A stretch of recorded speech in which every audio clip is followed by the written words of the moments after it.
দেখো আলোয় আলো বাচ্চারা ভুলি ভর্তি মোহর অলংকার সব ছড়াতে ছড়াতে যাচ্ছে কেন? আর গোপালের হাত দুটোই বা ঘাট থেকে বেরিয়ে দুদিকে ঝুলছে কেন? মহারাজ, আর একটা ব্যাপার কি আপনি লক্ষ্য করেছেন? কি কি বলো তো? গোপালের দেহ কারা কাঁধে করে নিয়ে যাচ্ছে? হ্যাঁ হ্যাঁ, ওই তো মন্ত্রী, সেনাপতি, জ্যোতিষী আর পণ্ডিত। আসলে গোপালের এই শেষ যাত্রা আমাদের কিছু শিক্ষা দিয়ে যাচ্ছে মহারাজ। এই যে দেখুন, যারা গোপালকে সহ্য করতে পারত না, এখন তাদেরই কাঁধে গোপাল যাচ্ছে।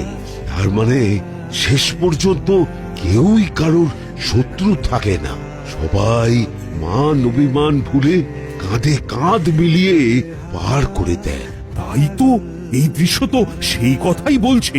আর ওই যে মোহর আর অলংকার ছড়িয়ে যাচ্ছে, সেটাও বুঝিয়ে দেয় যে এই অর্থ, সমৃদ্ধি সবই ফেলে একসময় চলে যেতে হবে।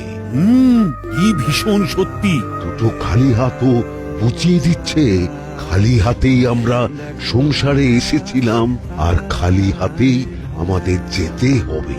ও